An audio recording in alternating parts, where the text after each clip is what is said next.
Hello snakes, my name is Dante, and today it's prerelease day, and we will be talking about the new mechanics in Theros Beyond Death. There's one new mechanic, 3 returning mechanics. Let's talk about them.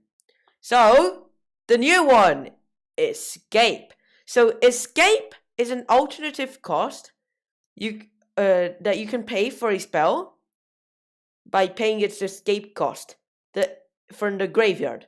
So you can cast a spell from the graveyard by paying its escape cost, which the escape cost will be certain amount of mana and usually will involve exiling other cards from a graveyard.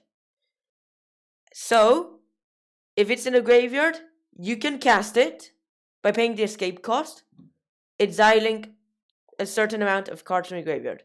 This does not change the speed of the spell, meaning you can only cast it. Like if it's a sorcery, then you can cast it sorcery speed, instant, and cast it instant speed.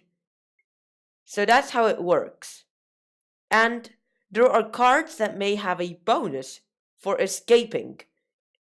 For example, Underworld Ragehound escapes with a bonus +1/+1 counter on it. Next one is Devotion.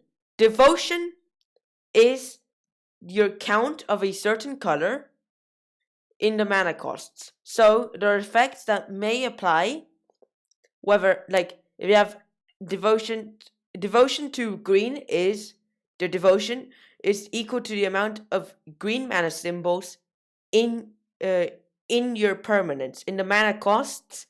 That's how devotion works. That's a returning mechanic. Now it's Constellation. Constellation triggers when an enchantment enters the battlefield under your control. What's new about Constellation this time is Constellation is now seen on non-enchantment cards, meaning that in the past only enchantments were able to have the Constellation effect. But now there are non-enchantment permanents that have Constellation ability, which means whenever enchantment enters battlefield under your control, nothing else. And finally, a returning mechanic from Dominaria is Sagas. Sagas are enchantments which start with 1 lore counter, which when it gets the 1 lore counter, it will do its effect. Then after draw step, it will get another lore counter and do its second effect. Once it gets to the top of lores, which mostly will be 3, well, that happens, the final one, and then it disappears.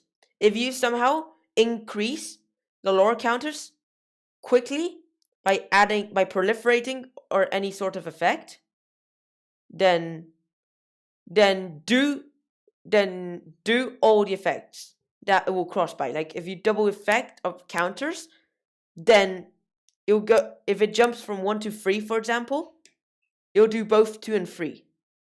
And now, what's new about the Sagas in this set is that they can sometimes have a number 4 instead of having a number 3 as well after 3. But those are the mechanics for you. So, thanks for watching. Hope you enjoyed it. Like, subscribe, share with friends. Hopefully, you enjoy the pre-release at Theros Beyond Death. And I will be doing the pre-release at Battlezone. Bye.